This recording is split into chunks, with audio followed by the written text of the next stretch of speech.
Hey guys, and welcome back to another episode of the Cuts Pack. Still doesn't have a proper name, so I'm just calling it Cuts Pack, and from this point, I think I'll just keep calling that until he does give it a new name.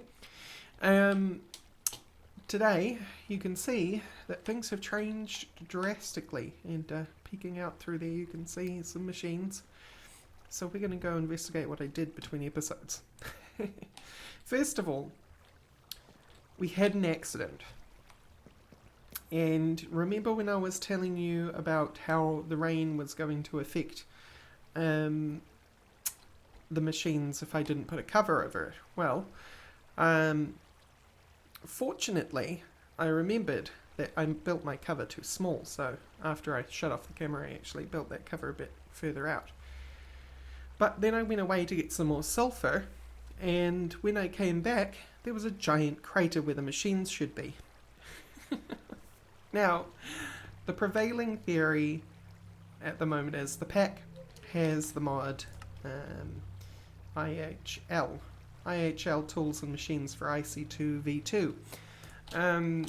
And that mod adds water physics by default. You can turn them off in the config, and we have done or are going to do that very shortly. But those water physics, we think, because we've seen it acting very strangely before, attacked the machines. Because I did go into creative and check that the shelter that I had built after the cameras were off, I pretty much rebuilt the entire thing that we had going and put the shelter over the top of it, and then turned the rain on and just sat there and waited to see what would happen. Perfectly fine. If the shelter was too small, like if what you would have remembered from last episode is the shelter only came out as far as to cover the tops of the blocks. Now I extended that one more block, because what happens is if rain is next to a machine, the machine will figure that out and then explode on a coding level. The intention obviously is that the machine is getting wet and circuits out and then explodes. So we think with the IHL water physics, we were messing around with some water back up there somewhere, around here. You can see a structure there, that's a dam, and the water was acting funny and it just disappeared randomly. Now, I think that the water just randomly went into the sky and started flying around, because I've seen it happen.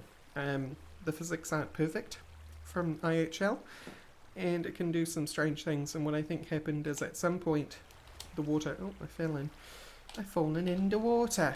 At some point, the water decided to come down and just happened to attack the machines.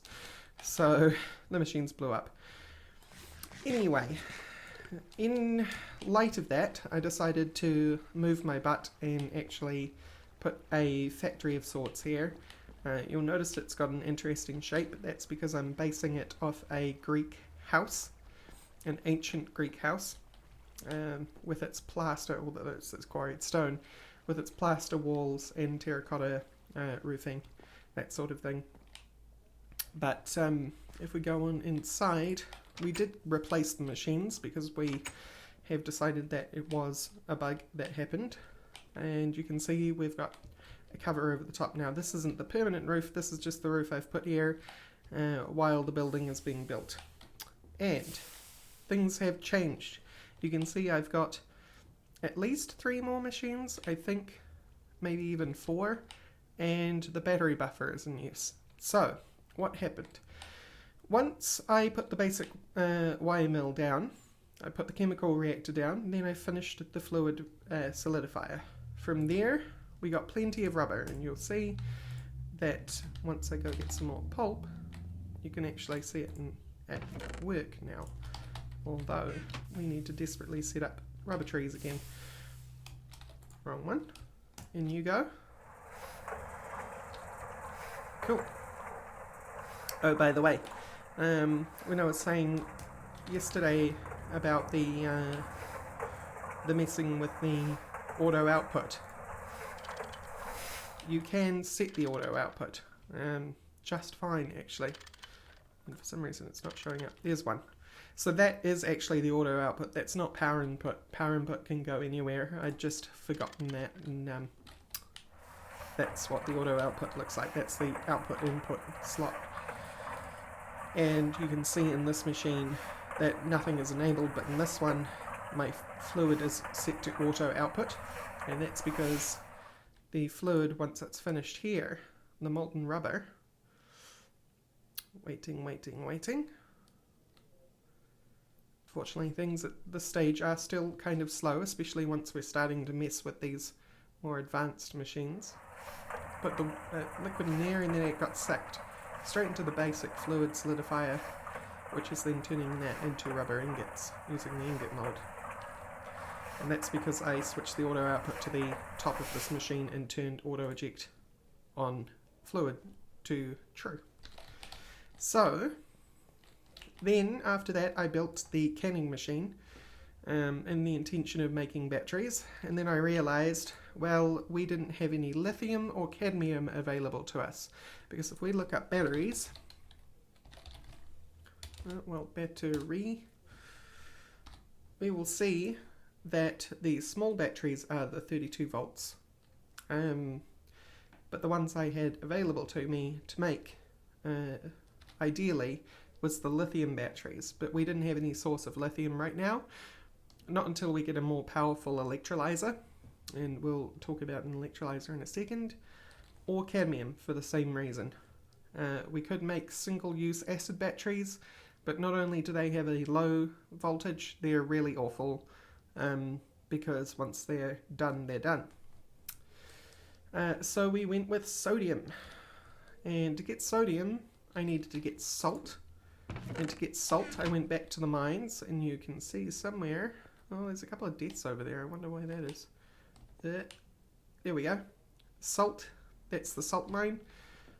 Brought salt back here, crushed it up into salt crystals, then ground it up into salt powder, cleaned it off in the cauldron, stick it into the electrolyzer where it gets broken down into sodium and chlorine. Now I don't have any use for chlorine until much later on, and chlorine is plentiful, so this is basically just wasted and it'll just sit there until I break the machine. The machine will only take up to 64,000 and then I have to break the machine, which clears that liquid and put it back down. Alternatively, I could make a liquid canning machine, a fluid canning machine, to store this stuff, but right now there's no point in storing it. So I need to make empty cells for that as well, and they only hold one each. One bucket each. So that led to sodium. So what do you do with sodium? Well, with sodium, use the canning machine and your small battery hull, and you get a sodium battery. But to get a small battery, you need alloy plates plus a tin cable. But alloy plates are or battery alloy plates are a alloy of, where are you? Antimony and lead. And you use lead and antimony and you get battery alloy. And you'll see over here in this chest, I have lots of battery alloy, because we're going to need it in the future anyway. And then 2 plates of that plus that tin cable, small hull plus sodium battery, which led me to using our low voltage. So back here I actually have bigger cables, and they're 4 times tin cables, because the amps coming out of this is 1 per battery. So if I took all of that out, that's 1 amp now coming out of this battery buffer. That's 2 amps. 3 amps and 4 amps. If I used a 1 times cable, 2 times cable, or 3 times cable, although I don't think 3 exists, you would short the cable and it would burn and potentially blow up your machine. So I had to increase these to 4 times tin cables, because we want to store 4 times the batteries, which is for a total of 200,000 EU. Pretty good. So that will help us. It's just, you know, it's the EU equivalent of one of these things. That holds our steam, this turns the steam into EU, and this holds the EU for the use of these machines. Phew, that's a mouthful. I am explaining all that stuff, but our basic bending machine also helped with speed things along, because it meant that plates weren't so expensive for the things that the rolling machine couldn't do, which is like tin, red alloy, bronze, copper. No, rolling machines can do copper, and everything else. Basically, it's what it can do versus what it can't do. Can is copper, iron, steel, I think. Yeah. So, what is the plan for today? Now that I've had that rant and caught you up to speed. We've got these chests in the middle of nowhere, that's fine. We'll just leave them there for now. We want to make an assembly machine. Just to give you an idea, we're just going to look at the metal bender again. Well, maybe it's just called the basic bending machine. Yes. And you'll recall when I showed you that and then decided to do the chemical reactor instead, that I was talking about these electric pistons. Well, it's 4 motors for this machine, and a piston itself takes a motor as well, plus a whole bunch of steel and some tin cables. Right, so let's keep in mind that that was 2 pistons for that machine. Let's look at the assembler. So, basic assembling machine. It has conveyor modules. 2 motors per conveyor module and 6 rubber sheets. Already in trouble. But the big one here is these robotic arms. 2 motors and a piston, so 3 motors, plus an electronic circuit, so this machine also takes 4 electronic circuits, plus some wire and some steel, but that's okay. And you'll remember that's also quite a lot of steel. Phew, that's a lot. So we're going to work on that. We're going to get the conveyors out of the way first, because they're definitely going to be the easiest. We need 6 rubber sheets, which means we need 12, which actually means we need 24. 2, 3, 4. Don't mind the Filmcraft heart beating. That is all part of the plan. No, I recently read a knowledge book. What am I missing? Plate. There we go. And that will provide the rubber sheets we need. Now, motors. Motors are easy. We've done motors before. We need 2 of them per, so we need 3, 6, 12 iron. In you go. I'm going to need a new file any second. Yep. New file is required. So, file. I think it's just 2 plates on top of a stick, but we shall see. Yes, it is. Running low on coal. We'll have to go cobble mining again at some point. Cobble is great for tools, that's why I love it. Plate bending machine, you are on the wrong configuration. The plate bending machine works by this configuration of an integrated circuit. So this is currently set to 12, which means it's set for making empty fluid cells. But we want it on 1, which I think goes like that. No, it's more like that. Yes. And then it doesn't use up the integrated circuit, which is nice. It just configures what the plate bending machine is actually going to be making out of the metal that you give it. So we got 2 of those. And a stick, please. Great. And now we have a new file. If I can ever aim correctly, oh god. File. Clear those out. And hooray! And again, 1, 2, 3, 4. That's for the magnetic. So we'll just take a bunch of redstone because I can't be bothered counting. It's 16 though. There we go. That's the iron taken care of. Now we need the copper, which is 2 ingots per motor, which is 8 ingots for 4. Why mill?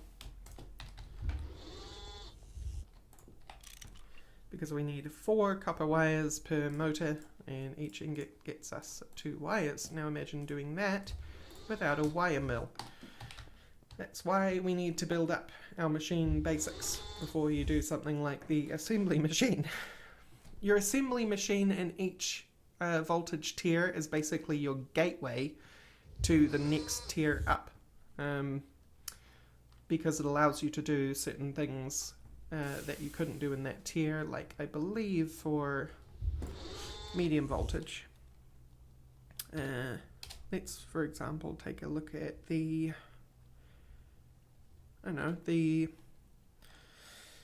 bending machine for medium voltage. Yeah, we need good electronic circuits, which are made in the assembler with some molten lead electronic circuits and NAND chips. Right, so gateways are your assemblers. And you might be thinking, why do you need the next tier of thing? Well, if we look at that and then look at this, 16 EU a tick. Well, that's within the 13 EU a tick bracket that LV supplies, right? Well, if we look at this one and then look at the advanced circuits that those provide, 64 EU a tick. Well, that's within the bracket of the previous assembly machine, but outside the bracket of the LV assembly machine. So you always need the next assembly machine up. And it's similar for things like the electrolysis machine and the chemical reactor. It's pretty cool that way. I quite like that kind of gating experience. It keeps you always on your toes. Right, that's our copper taken care of. We don't have enough tin cables, but those were the tin cables from previous. I have 6 spare 4x cables, so that's good. So I need to make another pair of tin cables. I also need to eat.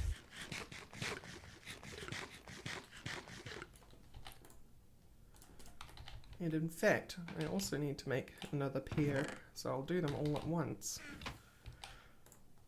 Because the conveyors need a pair of LV between the 2 motors. Okay. 4 carpet and 4 string, and of course it's fastest to do it in here. That's our last motor. Motor's there, tin cable's there, and all that plus our sheets equals the 2 conveyor modules for 1 machine. Some people think that's tedious. I really enjoy it because that was an entire process that I was focused on doing, and I knew what I was going to do, and I just had fun making all the bits and pieces and then putting them all together. It was just a fun process to me. Okay, we need 4 integrated circuits. Not integrated circuits, electronic circuits. Basic ones. So we need 2 there and 2 for the robotic arms. So the normal count per machine is 4 copper ingots, so we need 8. And 32 redstone.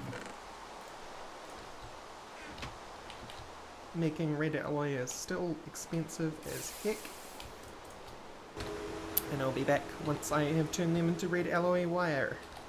Okay, I'm back, just waiting on this last casing thing to go by. I need that there and that there, and it's 2 per chip. So I need 8 NANDs. Done. And a spare 6 of those, that's nice. I also need plates, because of course I do. So into the bending machine you go. And we also need to get some copper wire done, but it's still always cheapest for us to use copper plates. We have 1. So into there you go.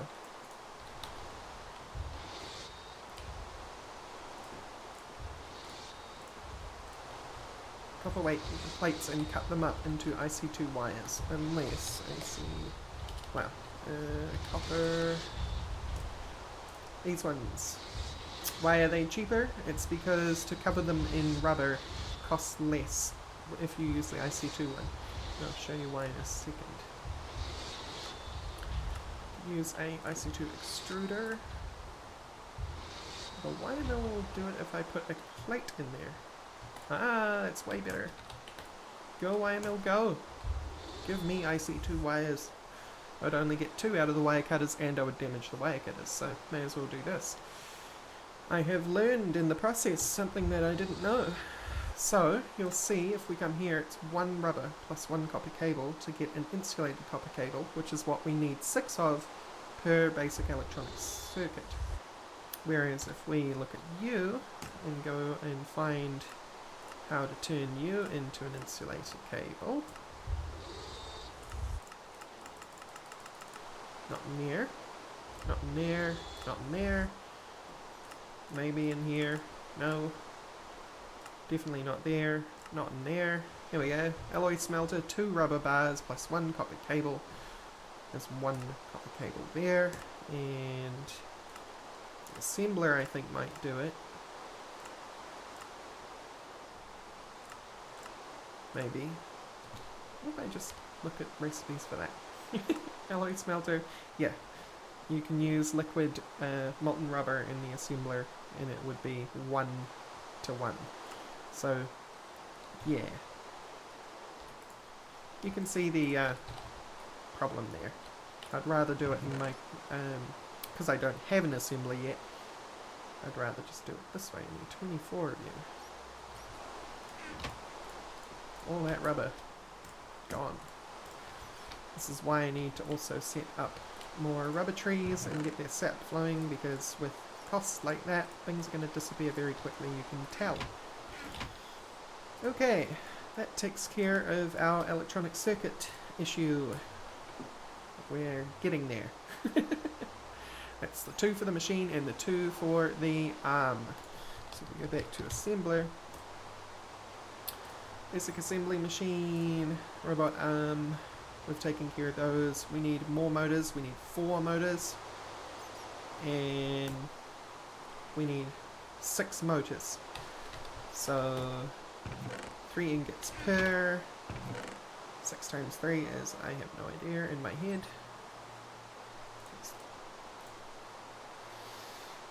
Yeah, 3 times 6 is 18. So I need 18. I do not have a good for maths, unfortunately. I love math, but I'm just so bad at doing simple math on the fly. This doesn't work with my head for some reason. 1, 2, 3, 4, 5, 6. Here we go. And we're just going to make it easy on ourselves and grab a stack, because I know it's more than we need. Whoops. Right.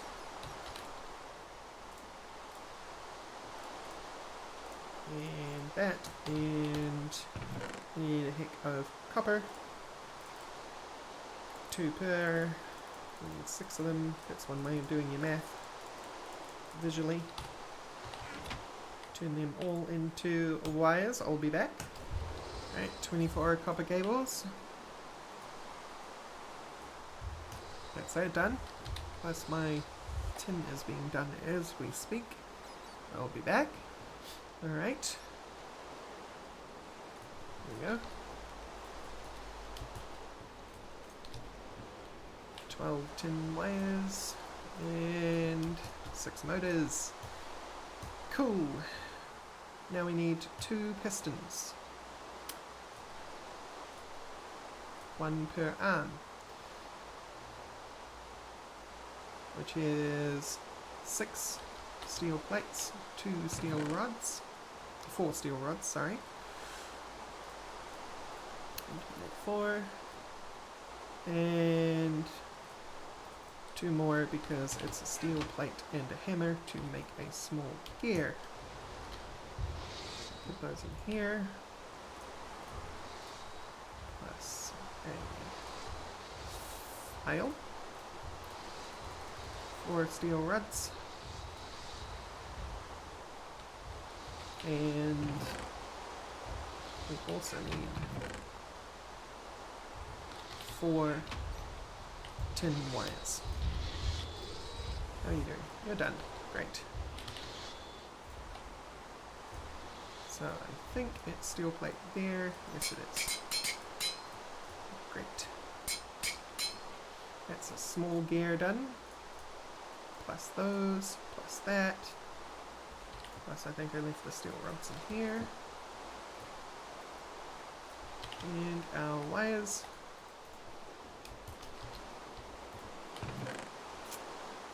4, 3, 4.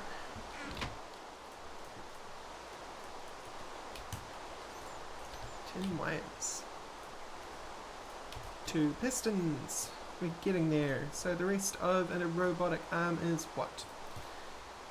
2 steel rods and some tin cables. So that is 1, 2, 3.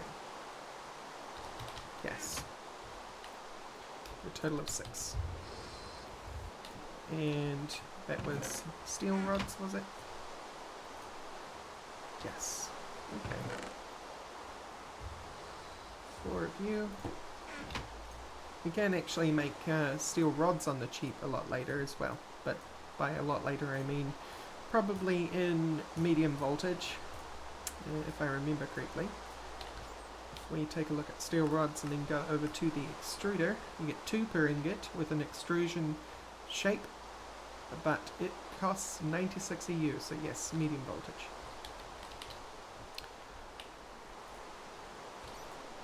Wires.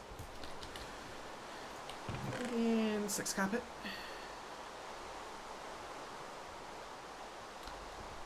Bam, bam, bam. Bam, bam, bam. We have 2 robotic arms. That's 3 there. You and you. Motor, circuit, piston.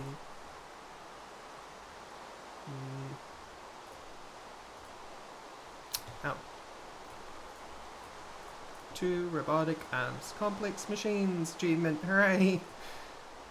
So, all we need now is the LV machine hull and 2 tin cables. Well, the tin cables are the easiest, and I actually need to do it twice because I need 2 tin cables for the LV machine hull.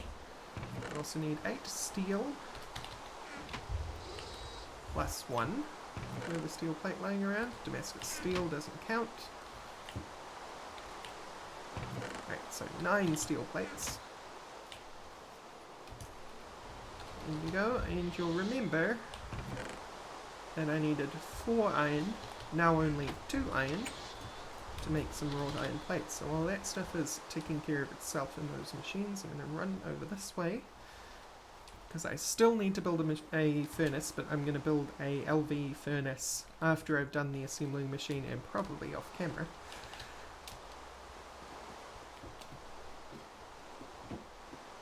Just run up here and drop you in here. Free furnace. There we go. So I'll be back once I have all 18. Here we go. 18 wrought iron nuggets. There is another way of making wrought iron, but you need magnetite dust and a blast furnace, and we don't have a blast furnace right now. We normally would by this stage, for the sake of creating steel, but we're using the thaumatorium to make our steel rather than a bronze blast furnace, which would take us a long time, and you'd already see episodes of me trying to gather all the bronze. I think it's several hundred bronze ingots for 1 bronze blast furnace. So, just to give you an idea, let's turn that back into ingots. That is the correct word. And turn those into plates. Hooray! Oh, and my tin wire as well. Lots of tin wire in this build. Lots and lots and lots.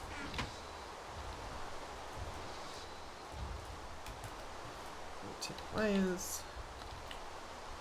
8 of these plates in a circle plus a wrench.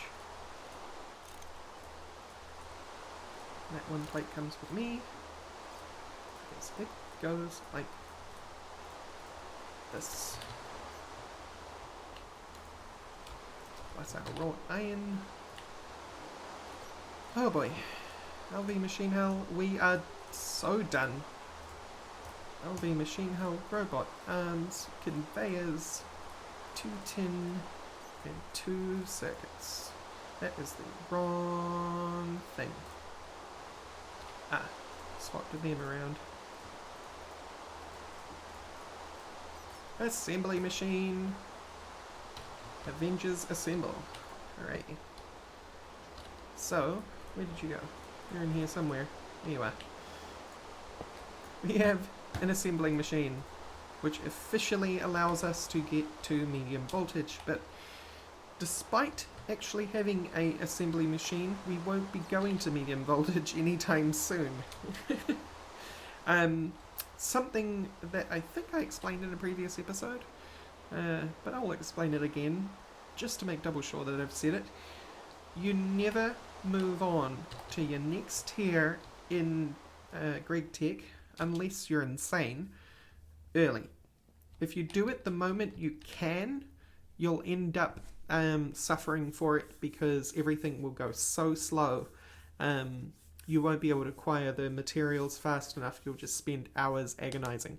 So it's better to put that time to use building up a proper array of each tier. Now, I'm kind of biting my own words here because, for example, I don't have a proper steam setup.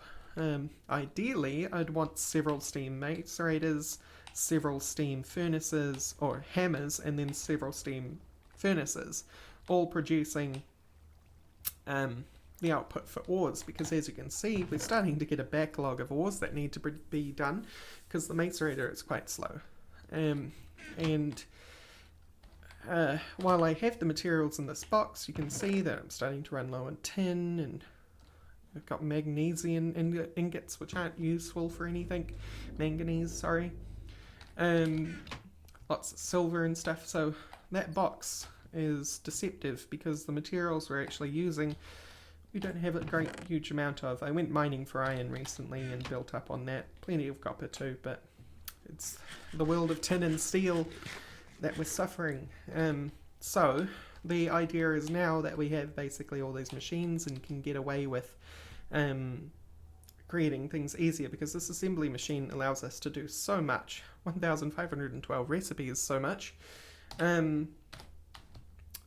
that we'll be able to set up a proper low voltage system for processing ores and that sort of thing, and moving on to medium voltage when we're ready, right?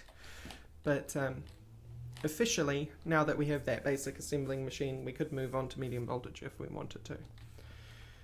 But the first step in moving on to medium voltage is, well, setting up some medium voltage machines, because you're going to suffer for it if you don't, but it's to create, well, maybe you can't, hang on. Yeah, bending machine. Yeah, you need aluminium. So you do actually need an electronic blast furnace run off low voltage electricity. So over the next few episodes, we're going to be setting up a proper machine setup for processing ores and things. And moving from there, we will be building a electronic blast furnace, which is an incredibly massive step in GRAEGtech. It will be one heck of a milestone once we have a running electronic blast furnace. But we need to get there first, and that's going to take a long time. Anyway, spent enough time yammering on. We got what we needed to do done in this episode. A single machine. Don't worry, things do get faster than this once you start getting into the higher tiers, because a lot of that was me fiddling around in crafting tables and things, but you can end up automating all that down the line. An entire robotic arm can be automated in its construction, and that's the kind of thing you need to do if you want to keep your sanity. So we'll be doing that sort of thing too. Anyway, thank you all for watching, and I'll see you next time. Bye bye.